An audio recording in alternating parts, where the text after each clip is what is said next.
Takže čau lidi, já vás vítám u tohoto videa, u mého prvního videa. Zdravím všechny na YouTube fanošky.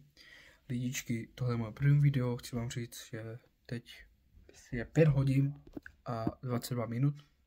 Stával jsem před 22 minutami, přímo před 5. hodinou se stával. Za chvilku jdu do Prahy na letiště, protože letím do Turecka. Jsem sice unavený, ale to nevadí, to dáme. A budu to všechno natáčet, jak tam pojedu, ukážu vám i místa, ať se vám tohle video hlavně líbí, a nějaké lajky a hlavně ten odběr tam dejte. Jo, tak zatím. Tak lidi, už jsem vylezl ven. Je docela zima ještě, ale dá se to.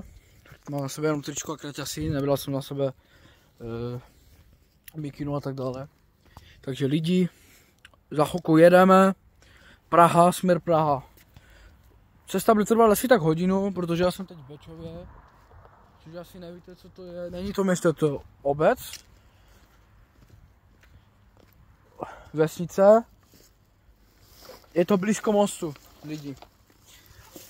Každopádně teď vynáším odpadky.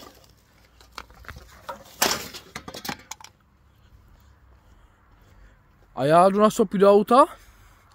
A to je všechno lidičky, takže uvidíme se na letišti už. A nebo ještě se uvidíme v autě. Tak lidi, máme tady Praha, letiště a máme tady zadarmo jídlo, takže super, jdeme se nájest. Tak lidičky, právě teď jsme na letišti a máme tady oběd. Mám tady slaninu s vajíčkem a rohlíky. Není to špatná porce, ale dá se to, takže to jdu ochutnat.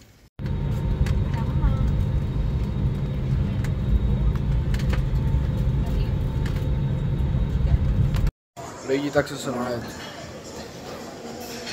Dá se si to hodně, ale nesím to.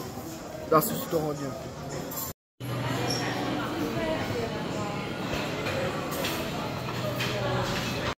Pizza, hranolky a nugetky.